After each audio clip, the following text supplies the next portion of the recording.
Alright guys, just figured I'd give you a quick update on a little bit of progress I made with the watering project. It's not a whole lot, but just show you how I'm doing it.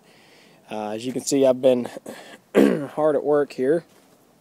I think the last update I did was when I had gotten all the pump hooked up and everything working, and I ran a test on it, which it worked, flawlessly.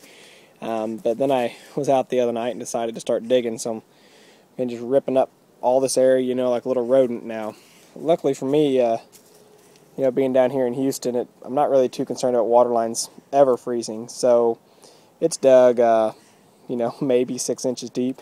But I did actually have to tunnel underneath of that concrete there that's that support for the gate, which the gate I've still got on here. I'm going to leave the gate on there because there are those times that I really don't want the dogs back here irritating me while I'm in my bee yard. So just tunnel under that. It wasn't real bad. It's 2 inches thick, but it was kind of fun to have tunnel under it actually. And I went ahead and trenched over. So this is going to be just part one. So I trenched over to here, and then I split off here beside the bed and went over alongside the bed there, and then it goes to that corner of that bed right there, and you can see the valve just sticking out at you. So I'll run a line that'll tee off right at, well, not tee off, but there'll be 2 more lines that come from over there. So there'll be a total of 3 lines running in this particular trench. You can see I've got the one done. So this first line I just laid last night actually, and I was pretty proud of myself because this was all done with scraps that I already had just in the garage of PVC. I didn't have to cut or make a single glued joint other than the elbows. All the other pieces were already put together, and a couple of the elbows were already glued even. So I just slapped together what I had, and it was all the right lengths. But I'll run 2 more individual lines from there over to here, this little junction here. And one of those will turn, and it will come right up and terminate on that corner right there at that valve. And the other one will go on over, turn the corner, and then come up and terminate at that bed. So that way I have at least automatic watering on all 3 beds. And then the 4th line, you see there's the 4 valves, so the 3rd line I need to drop the vertical on. The 4th line here, will be the far left valve, will come down.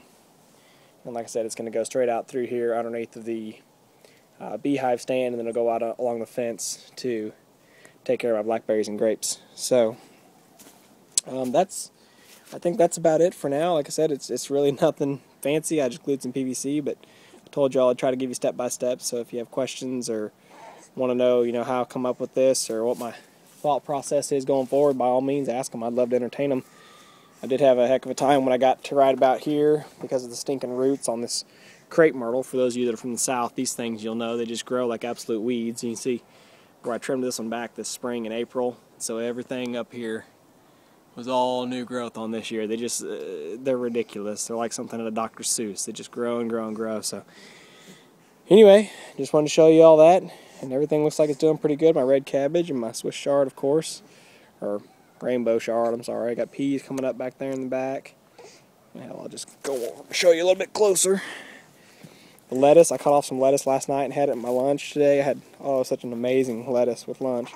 Amazing salad that I had with the red lettuce and the butter crunch, and I put some chard in there.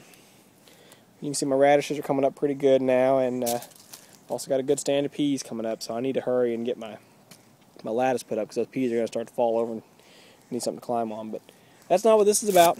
This is about the watering system, so that's all for now.